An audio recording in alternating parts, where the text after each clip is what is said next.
హరే కృష్ణ. భగవద్గీత 10వ అధ్యాయం 10వ శ్లోకం.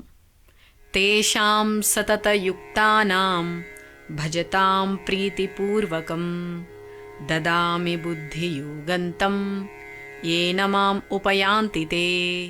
తేషాం సతతయుక్తానాం భజతాం ప్రీతిపూర్వకం దదామి బుద్ధియోగంతం ఏన మాం ఉపయాంతి తే.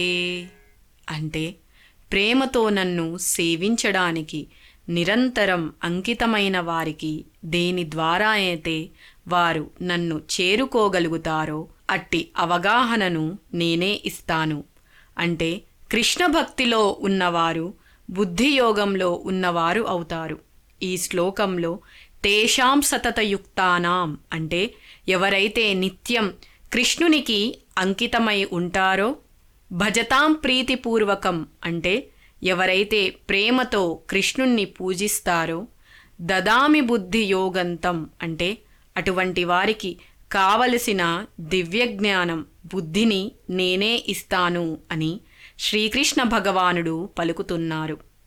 ఏన మాం ఉపయాంతితే అలా కృష్ణుని చేత ఇవ్వబడిన బుద్ధియోగం సహాయం వలన వారు కృష్ణుణ్ణి అర్థం చేసుకుంటారు. తద్వారా నన్ను అంటే కృష్ణుణ్ణి చేరుకుంటారు. మనం కృష్ణ భక్తి భావనలో పనిచేయడమే బుద్ధియోగము. కృష్ణ భగవానుడు అర్జునునికి ఎన్నో విషయాలు చెప్తూ 2వ అధ్యాయంలో బుద్ధియోగ పద్ధతిలో ఉపదేశం చేస్తానని చెప్తారు. మనం భగవంతుని ధామం వెళ్ళడానికి ప్రయత్నం చేస్తూ సంపూర్ణ కృష్ణ భక్తి భావనలో ఉన్నప్పుడు అదే బుద్ధియోగం అవుతుంది. బుద్ధి అంటే మేధస్సు, యోగము అంటే యోగ కర్మలు అంటే యోగ ఉన్నతి కోసం చేసే ప్రయత్నం. మనం జీవిత లక్ష్యం ఏమిటో తెలుసుకొని కృష్ణ భక్తిలో ఉన్నప్పుడు అదే భక్తి యోగం, ఆ ప్రయత్నమే బుద్ధియోగం అవుతుంది. దాని వలన మనం పూర్ణస్థితిని పొందగలము. దానికోసం మనకి గురువు యొక్క అవసరం అవుతుంది.